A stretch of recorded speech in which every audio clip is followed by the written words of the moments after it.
Welcome to the Love Your 9 to 5 show, episode number 5. Caution, you will begin to love your 9 to 5 with this show. Join us as we explore and discover your unique strengths and learn to apply them to your daily business activities with your host, Shmuel Septimus.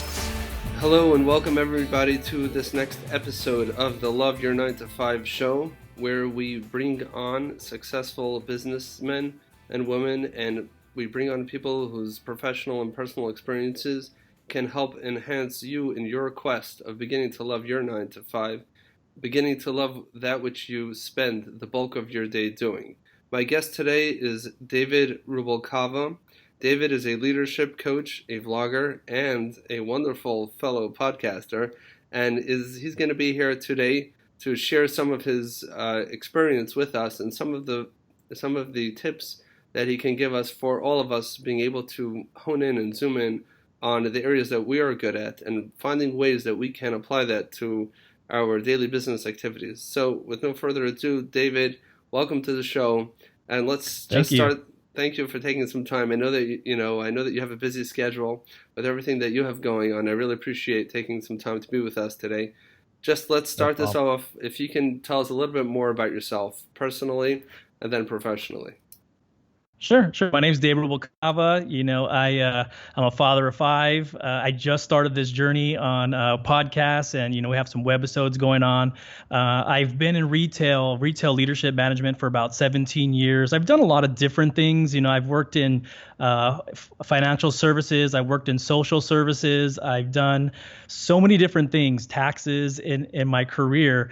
But at the end of the day, leadership has always been a component to it. So it's been what's helped me grow and stay positive, and it's been the driving force into this project that I'm working on now with my own podcast.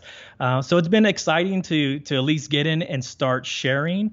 And it's been a journey, and I think everything that I've experienced in my career and my personal life has led to this moment, and I feel like everything is starting to gel together, and I'm sharing it, and I'm capturing a lot of that journey. So I'm glad to be here. I appreciate you asking me to be on today. Okay, excellent. So that's really exciting because I've also begun a little bit looking at leadership. And leadership, I'm not to take away from your podcast, but Kevin Cruz, I don't know if you followed him, but he had the Lead X show. Okay, apparently you do follow him. Yeah, I do. All right, excellent. So, but one of his things that he always says is that everybody's a leader. So it doesn't matter what your position is, but right. Leadership is not a choice. You're a leader whether you like it or not. You can lead actively, or you can lead by not. But inaction is also leadership. So tell us a little bit about your podcast and about what the theme is and how that's been going. Just tell us a little bit briefly. Yeah. My podcast is called Awaken the Leader Inside. It's been going really well. I think what I wanted to share on my podcast, and this is what I've always shared with my own leaders, and I think this is what's helped me become successful at developing people, is I share a lot of the hardships. And I think it's something that we don't normally want to talk about. And I think that's what's been preventing a lot of people from becoming successful quicker, is because we don't want to deal with the hardships. We don't want to look at the ugly sides of it and the hardships that are holding us back. And so my podcast actually took a real deep look at what is holding you back as a leader. What can you look at? I created something called the 7 Values of Leadership, which is a blend of different organizations that I worked with that gave you very specific values that you can look at to help identify some portion of your leadership is preventing you from becoming successful. So the show talks a lot. Sometimes it's very specific values that we'll talk about, like accountability or rigor. Sometimes we'll talk about life events that are happening. And sometimes I just share stuff that's happening to me right now in the moment.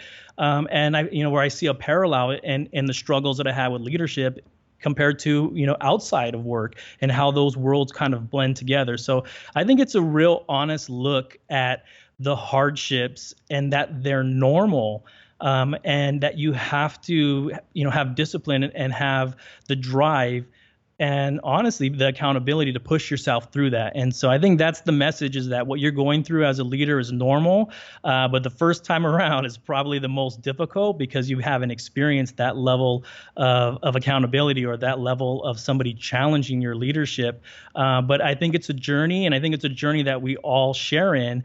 And sometimes it starts over as you go from level to level. You experience new things, and then you have to really focus on different parts of your leadership that you might have to grow the next year or 6 months. So that's kind of what the show is about, is really looking at the hardships and what we can do to change that.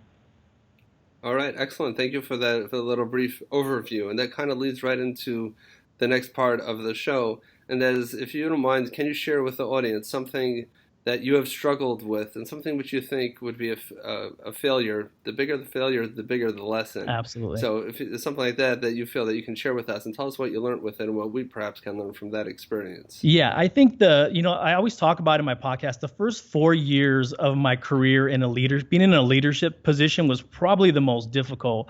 And the number one thing that was difficult for me to handle, or difficult for me to, I guess, accept, was feedback. And that led to so many hardships in my early career, as I didn't want to be accountable for failures, and I didn't want to be accountable for my team's failures. I didn't want to be accountable for, my own developmental growth and how it wasn't going as planned. And I think the hardest thing for me was to really be accountable to and be objective about taking feedback. And I remember there was a time, I think the worst thing that happened to me is I had regional directors, I had all these people come in to visit. And I think I was only in a leadership role for maybe my first year. And of course, there's nobody there except for me. And, I couldn't even speak to what the focuses are, what was going on with my team, what's going on with business. And it was a real eye opener that this was the same feedback that I had been given, by my direct supervisor, my direct leader at the time. And I just ignored it. And then it just put me, in a spotlight that I didn't want to be in. And I realized something has to change, because the feedback that I'm getting from all angles, and now it's coming from a higher level, is that I'm not accountable for my business, and I'm not accountable for my setbacks and failures. And so that's probably the hardest thing that I dealt with my first year, was learning to take feedback in a way that, how do I get better, versus taking it personally and feeling like, man, I'm not good at anything and they're always challenging me, versus, okay, let me hear the feedback, let me take it, let me go home, digest it, and then I'm going to come back tomorrow focused, razor sharp focus to fix it. And I think that was the gateway. Once I figured that piece out, it was the gateway to everything, because everything in my career changed based on my ability to accept feedback and go in and start to execute using that feedback at a high level. So, excellent. I mean, just to summarize, basically what you're saying is that initially you're a human being and you're excited with negative feedback like nobody is. Right. Now, the thing is that we think that when we get this feedback, that in some way we're deficient and we're supposed to be perfect from day one because we set the bar too high for ourselves. So, and then when we get the feedback, then no, obviously that person is incorrect, because I know how hard I'm working and I know how successful I think I'm being, but eventually it doesn't go away. Exactly. We have to, I guess, all take from that feedback is a tool, it's a gift. Yeah. I've learned that lesson myself, and I'm always soliciting feedback, even from those who report to me. Yeah. But once you can get to that point where you're completely open for feedback and you're actually asking for it and begging for it, because you know that is where you grow the most, then you can really, there's no limit to how much you can grow. Yeah. So thank you for that. Yeah, I think moving right on. Oh, I was just going to say really quick, I think you mentioned something that reminded me, is that there's a huge difference between effort and execution. And I actually did a podcast on it, that you can try as hard as you want, but it's black and white. Did you execute, yes or no? And I think once you get to that level where you can just step back and go, did I execute it? Did I get the result? Yes or no? And if it's a no, then you failed. So what can you do different? If you just separate those two, things get so much easier, because we value effort. We value all that time, but it doesn't mean that you delivered the results. So. Good point. Yes, and it's much easier for someone else to see that than for you, Oh, because for them, absolutely. all they're seeing is the results. Now, I know we were talking before the show, and I know that the purpose of the show of loving your 9 to 5 is really for every person coming to work excited, coming to work, being happy and content and ready to have a safe medium, a safe means to express their unique talents that they have. And I know that for many people, there's a moment in time where you kind of feel, like you mentioned earlier, that things are coming together. And, life is not a drop down menu where you pick your profession and you hang in until you retire and hope Social Security Yeah. didn't run out. And if you need a place for a nursing home, by the way, we have some empty Yeah. beds. I might need. I'm not recovering very well from the uh, surgery, so maybe. no, you're going to be okay. But the point is that it's more complex than that. And, we need to find that particular power or set of strengths that we have. So has that occurred for you at any particular moment? And is there any particular event where you feel like, wow, this is me. This is David being David, where kind of nobody else does this just the way that you do it, or even in a general sense? Yeah, where it came from, there's a couple of levels, but the first level for me is that, you know, unfortunately in my career, nobody helped me. I had to learn everything the hard way. So I made lots of failures, I had a lot of mistakes, and I had a lot of setbacks. And I was resilient enough to fight through it. But I think when I realized that I can help others is when, by sharing my hardships and sharing my failures, and I was able to help them become successful. And we had really great communication, and I was very open and honest and gave them a lot of feedback. Watching them grow and accelerate and become and unlocking their potential, I think that was the first moment that I was, wow, I can do this. Wow, this is what it's like to be a leader. Because before that, I thought, they pay me a lot of money, I manage people, I come in, I do my bit, make sure everything's okay, I go home. I didn't realize the impact that I would have on people's career because I never saw it through that lens. And so that was like the first moment where I realized. And then, over the next 5 to 7 years, it was developing high performance teams, getting better at it, getting more efficient at it, being more objective and being able to step out and kind of let them grow and let them make mistakes versus me constantly, putting them back on track. Right. And sometimes I would share that you need to have those hardships and setbacks so that they become these moments that you can talk about and coach about versus, hey, you did this wrong. It's let's talk about what did we learn from this. And so does that make sense? That's a really awesome point where you're almost willing to pay for failures at this point because you know that this is going to be a workshop that you can share with so many other people. I know you mentioned that your podcast downloads, before the show, you mentioned that it's growing and all those people, but every time you fail and you figure out why you failed and you share it with them, that now you're really providing that much more value. And yeah, you're a tremendous leader for all those people who are listening to your content.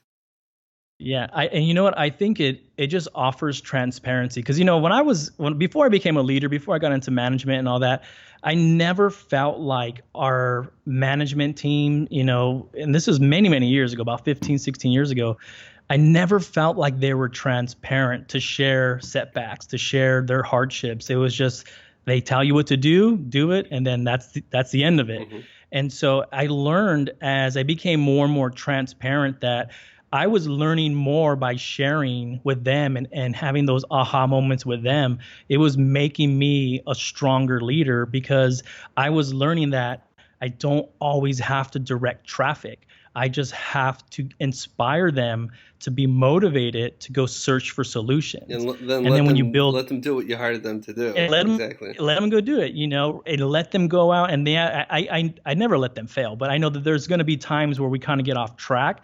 That's when I step in to kind of push them back on course. But, you do that with the team over 30, 60 days, and you watch their empowerment grow.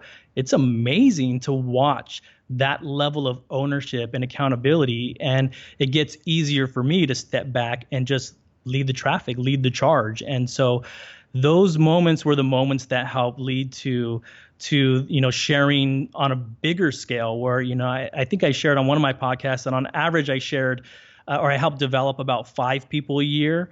And then I decided, hey, maybe I can help 50, maybe I could help 500, maybe I can help 5,000 people a year awaken the leadership within them and unlock their potential. And then that's what, that's where the podcast was born. Awesome. Awesome. That's really exciting. I mean, I'm sure there was a point where you worked for a micromanager who didn't let you Oh, absolutely. didn't let you do anything and kind of had to do everything for you, make you do it, and then redo it and explain why you did it wrong. I think we've all been there, done that, and that's not productive Yep. for anybody. But I mean, I've learned this myself that if you kind of give them the tools and the confidence that they can do it, you hire them because you know they can do it, and Right. then sit back and just get out of the way, you know, Yeah. and let them do what It's you hired them true. to Very do. true. Is there any particular moment in your career, either in what you're doing now, the podcasting and the vlogging, or in what you're doing in the retail environment, which you can define that you feel like this is one of your proudest moments, where a particular accomplishment that you would want to share with the audience, where you feel like you've really connected and helped people out in a very real way? Yeah, so I would actually say it's the last store. So I've the company I work with, this is I think my third or fourth store. I don't even remember now, but I about a year ago I moved to a store that was they were in bad shape. It was I mean, I don't want to point fingers, but they were struggling. The leadership direction, the store was just kind of a mess. No direction, no accountability, and it was probably one of the most difficult things that I've had to do because I had all completely inexperienced managers and leaders in the building and a team that was demoralized and people were abandoning ship. I think within my first month, like 10 people quit. So that's probably like 20% of my team, 30% Well, of my team quit on me. So it it has was nothing to do with your leadership style. no. I think yeah, because I'm pretty easygoing. I'm a people person. I want to motivate people, inspire people. So, but it kind of is what it is. But it was probably the most challenging thing that I've had to deal with because I had to reassess my own leadership and say, okay, what I've done up until this point in my career is not going to help this store. It's going to take a different level of leadership where we're developing not one but 5 leaders at the same time.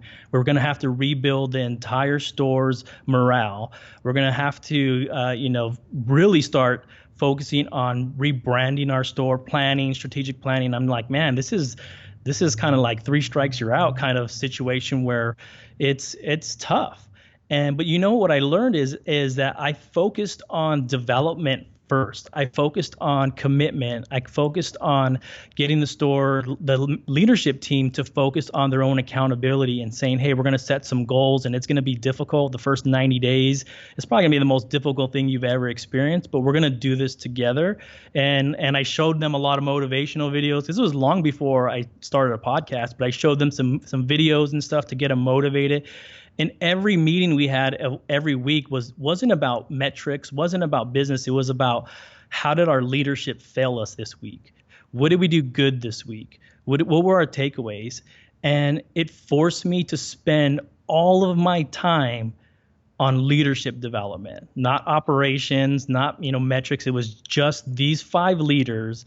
I'm going to give them everything I have, work 12, 14 hours a day to help them grow quickly, not a year. We have like 90 days to get them up to speed. And they did it. And so not only did we turn the store around, the store became the benchmark for the district in driving cultures and driving metrics and just driving our overall brand in the store. And it was probably the coolest thing that I've ever seen where I was like, wow, this is what an all-star team looks like. Because I had never had one before. I've never built one to that level. And I don't think I've ever played on an all-star team where I'm just like, wow, these leaders a year ago were struggling and now they're the top performers. A lot of them got promoted within the first 6 months because they were just kicking butt. I mean, and they were just committed and they were driven. And like I said, they had the empowerment and they were just getting promoted left and right. And it's so cool to see that. And the store became kind of a farming store for developing talent. And so I think that's the moment where I was like, wow, I didn't realize that I can do this in this difficult environment and get so many people committed to doing what's right. And we made it happen. So Awesome. it was I mean, you could say that's where your podcast was actually born. That's right. That You that know, is that's really that was your laboratory, for creating this stuff. it That was. wasn't your intention, but That is apparently that's what exactly, happened. when I first started working on the podcast behind the scenes, I was actually recording a lot of stuff that was happening in that building. And what I had to do, and okay, I'm gonna have to step back and, maybe I have to talk about, accountability with them, or we have to be results driven or customer focused. And so I was actually capturing our journey. So the first, I think, 10 episodes, 11 episodes, that was actually the journey of this store. And the stuff I was talking about was the same exact stuff that I was talking about with my leadership team on a weekly basis. So it was kind of, our journey was captured in probably the first, I don't know, 10 to 12 podcasts. Wow. So it, So how did you create all of that content, and where did you get it from? as far as the direction to go, No, but you're or saying that you came into a store. This was a new environment that was you knew required a new set of skills that you haven't used in the past, and it was a new challenge. And instead of doing the obvious route of these are the metrics, this is where we are now, and this is where we got to get to. Otherwise, you guys are all fired, and we'll never have a job again. And that's the usual approach that we've all heard before. You focused on probably what your bosses might have been a little bit nervous, just focusing on leadership and all that, and you've been tremendously successful. I actually have, there's a book that I've read. I don't know if you can see it. You know this book, The Five Dysfunctions of a Team? I love that book. You know that book? All right.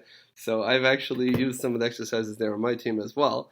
And that's exactly the approach that they take there too. This is the book, Five Dysfunctions of a Team by Patrick Lencioni, where over there also it's basically like a leadership fable, and where they take exactly that approach, which is basically exactly what you did. And instead of focusing on the metrics, they took all these these high C-level executives to off-site retreats, and focusing over there, the focus was just teamwork. But again, that obviously plays directly into leadership. And that is the way that they were ultimately successful. And success sometimes means that some people won't be on the team, Right. which is what actually happened there. Yep. So that is awesome. What excites you right now when you get up in the morning and you have your full day? You have your personal life, your professional lives, I guess. What is it that really gets you going and that puts that smile on your face every day when you wake up? Every morning I wake up and I think about all the things that I have to do, but the core stems from, what part of my leadership do I need today to help my teams get to the next level? I have to be objective about my own leadership. So just leadership in general for me, like I said, I think I have a true passion for it because it changed my stars. It opened a lot of doors for me. But I enjoy sharing it with people. And so I get bored sometimes with analytics and metrics and all that stuff. But when we start to talk about leadership and what's holding us back and what we can do to grow, that's my passion. And Awesome. It doesn't matter what field it's in, because any field that I've gone into, it's the same thing. I still have passion for it because leadership is universal. It doesn't matter what role you're in or what company you work for or what field you're in. Leadership is universal. And so I enjoy and I love talking to people about what they want to do in their careers, what their goals are, and then what I can do to help them. And usually it's really just helping them identify their own opportunities. And then we go after a game plan to change it. Awesome. And really passionate about just connecting with people and talking about leadership. What do you have a tip for our audience and for our listeners who are inspired by you and inspired by what you've been able to do? You've taken your professional environment and kind of merged that together with your passion of leadership, and you've successfully turned around your store, making it into a flagship and for the other stores to learn from. And at the same time, you found a forum or forums to share that with others. What is one step you can take if you have somebody who's right now working in a job that they don't particularly love, maybe in an industry they don't particularly love? It's paying the bills, they're happy with it, but they want to start taking that first step towards finding work that really is in sync with their superpowers. What do you think is like one small thing that they can do today, right now, as soon as they're done with this podcast, that they can actually start getting one step closer to that goal? You know what? I would say you have to just evaluate what you're good at. Like if you would have told me a year ago that I'd be doing a podcast or I'd be doing things, I would have thought you're crazy. But what I've learned in my career is that you have to assess what you're good at and what you're passionate about. And then you have to find other people that are just as passionate about it. It doesn't matter if you have experience. It doesn't matter if you're not experienced in that field. Find people, surround yourself with people that are in those fields, that do have passion, that are excited, but you got to surround yourself. You got to have some courage, but you have to really assess like what you're good at, because no matter what role you're in, you're going to take something away from it. You're going to take something, I worked in a call center many years ago, and I look back now, and that helped me become comfortable in front of the microphone, comfortable making phone calls. And I never thought that skill would ever come back to help me, and I've done so many different roles, but in all of those roles, whether that's your passion right now or it's not, you got to take away some valuable things that you've learned, because a lot of these different roles, even though they're not your passion, they are going to become the building blocks. And I think we talked about this earlier, that I feel like this moment in time in my life, all these experiences that I've had in different components, different industries, different roles have all led me to doing this stuff and being able to be comfortable in front of an audience and recording and editing. I'm doing all of this stuff by myself. But ironically, there were so many different things in my past that I've experienced that helped me. Just before we let you go, is there any particular book or tool or resource that you have benefited from tremendously, and you feel has affected your success, that you would recommend to our audience today? Yeah, actually, I have a few, but the one that stands out the most is it's called Strength Finder. I'm not sure if you've ever heard of that one. It helps you assess your strengths. It helps you kind of figure out what you're good at, and that way you have a starting point and a building block to strengthen your own leadership. And I think, is that a book or is that a tool? It's a book. It's called Strength Finder 2.0, I believe. Okay. It helps you look a little deeper into your leadership and what are your natural strengths, and it gives you the building blocks to at least, figure out what you're good at. Okay, I'll definitely put a link to that in the show notes as well. Where is the best way if the audience wants to get in touch with you, if they want to listen to your podcast, check out your website, give us the information? Yeah, the probably easiest place is my website. So it's awakentheleaderinside.com. You'll see that we have podcasts there. We have links to all of the social media, YouTube, iTunes. The podcast is on a lot of different places. You can also email me at david@awakentheleaderinside.com. And that's okay, excellent. That's pretty much. Thank you, David, for your time today. I really appreciate it. Really appreciate you kind of being a little bit transparent and uncomfortable over here in front of the audience, and hopefully you'll share this with your audience as well. Absolutely. And really, but it takes people like you to be courageous and kind of saying that things might look rosy now, but they weren't always that way. These are some of the challenges that you've had, and you can really help people grow in a tremendous way. So thank you, David, for coming on. I really appreciate it. No problem. And thank you. Look forward to staying in touch with you. Thank you so much for joining us for another episode of the Love Your 9 to 5 show. We hope you've derived some value and benefit from this show, and we'd really appreciate if you can head over and give us a review and a rating. Subscribe to the show so you don't miss anything, and this will also help us share the show with others who may benefit from it as well. Until next time, we look forward to being with you again.